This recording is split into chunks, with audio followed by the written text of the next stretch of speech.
Boa noite. Me chamo Silvio Borges.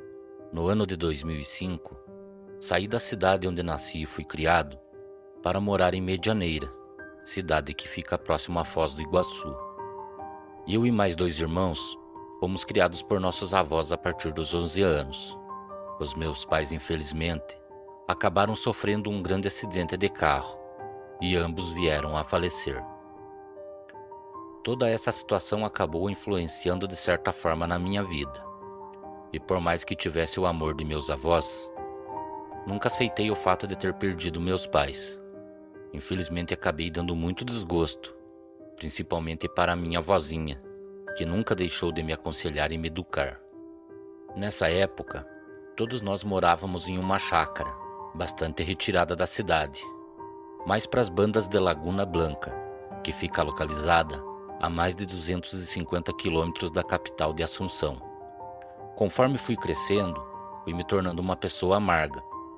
Não tinha respeito pelas pessoas e só pensava em mim e meus irmãos. Muitos que me conheciam falavam que algo muito ruim me acompanhava.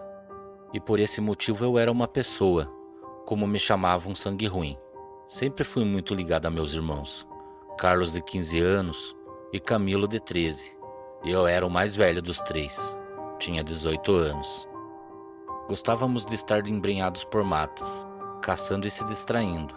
Cada um de nós tinha o que chamávamos de borná, que era um saco de pano onde carregávamos pedras, e cada um tinha um estilingue, ou como muitos também chamam de cetra. Certa vez, depois de já termos arrumado tudo, era próximo a 4 horas da tarde, quando resolvimos entrar na mata para caçar. Tão logo nos embrenhamos na mata, no momento em que estávamos andando pelo carreiro, que já era bastante conhecido por nós, acabamos nos deparando com o que parecia ser um pequeno bezerro, e estava com o corpo totalmente dilacerado. Também notamos que faltavam algumas partes do corpo do pobre animal. Meus irmãos se apavoraram com o que viram, e de imediato decidiram que iriam voltar para casa. Falaram que o que fez aquilo poderia estar próximo ao local que estávamos. Eu sabia que naquela mata, e nem na nossa região, existia comentários de avistamento de onça, tigres ou qualquer outro animal. E depois de falar com meus irmãos, e também já estar meio se desencadeando uma discussão, pelo fato de eu acabar chamando eles de covardes, eu acabei tomando a pior decisão já tomada por mim. Falei para eles que voltassem para casa se era isso que eles queriam, que eu passaria a noite na mata, para caçar pacas e cutias, e voltaria para a chácara de nossos avós somente pela manhã. Depois que eles retornaram, eu continuei fazendo o caminho, e passado algumas horas, a tarde já tinha dado lugar à noite, e também uma densa bruma começou a tomar conta de todo o local. Foi então que achei melhor achar algum lugar para passar a noite. Eu não tinha como voltar, pois o local já tinha sido tomado por aquele nevoeiro. A mata estava totalmente em silêncio. Não se ouvia nenhum tipo de animal, pássaro e nem inseto.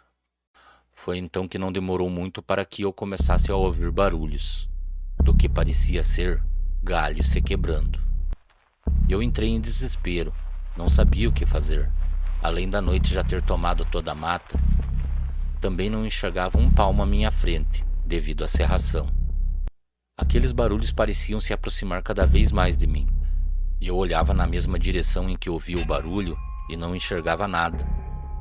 Em um determinado momento, quando olhei para a mata, consegui ver como se fosse um grande cão, embrenhado por entre algumas pilhas de galhos secos. Aquilo estava lá parado me olhando, e eu conseguia ver seus olhos amarelados. Então, antes mesmo que aquilo que parecia ser um grande cão negro viesse a me atacar, eu corri boa parte daquele carreiro, e no momento em que olhei para trás, o que vi me deixou ainda mais preocupado. O animal que eu achava que era um cachorro e estava escondido me observando, corria pela mata e me acompanhava. Mas para o meu espanto, aquilo corria em pé como uma pessoa. Também notei que aquele ser corria um pouco arcado para a frente, e seus braços quase encostavam o chão. Sua cabeça era muito grande, um pouco parecida com a cabeça de um cão, e parecia que no lugar de pelos, aquilo tinha cabelos, devido ao comprimento. Então, no momento em que aquele ser correu em minha direção, Para que nada me acontecesse, larguei tudo o que eu estava carregando e tratei de subir em uma árvore. Quando aquilo que me perseguia chegou aos pés da árvore, eu conseguia ver que o animal que estava esperando somente o melhor momento para me atacar era um famigerado lobisomem.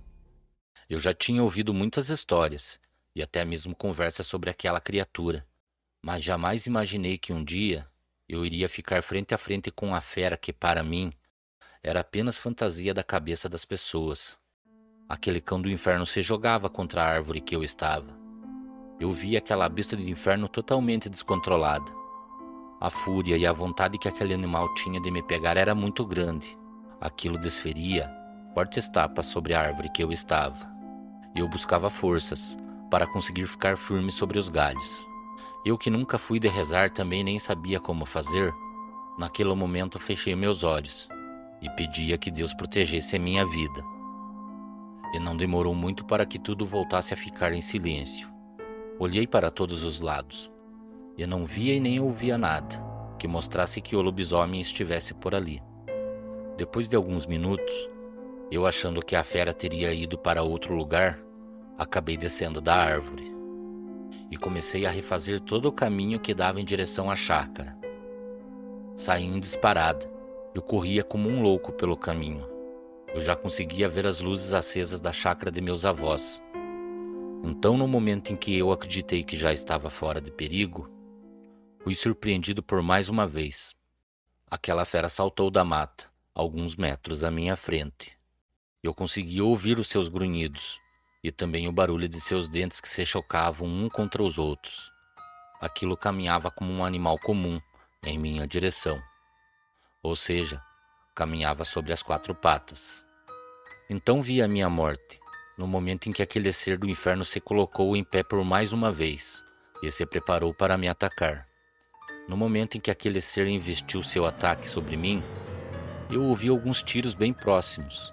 Aquela fera se contorcia no chão, e no momento que olhei para trás, mais uma vez tiros foram disparados na direção em que eu estava.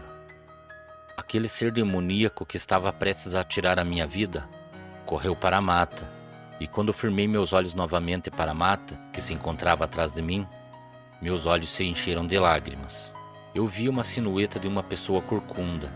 Era apenas uma sombra, mas no momento em que aquela pessoa se aproximou, eu não me contive. Sobre o breu da noite, eu vi um velhinho com 70 anos, cabelos totalmente brancos e de passos lentos, que caminhava em minha direção. Era um grande homem que até hoje tem o meu respeito. Ele se chama João Freire Nascimento e é meu querido avô. Quando ele chegou até mim, me lembro dele colocar a sua mão cansada em meu rosto e falar que agora estava tudo bem. Ele ergueu minha cabeça e juntos voltamos até a chácara. Quando chegamos, minha vozinha estava em lágrimas e soluçava falando que ouviu os tiros e temia que algo tivesse nos acontecido. A abracei forte e depois disso nunca mais ergui a minha voz ou deixei de escutar os seus conselhos.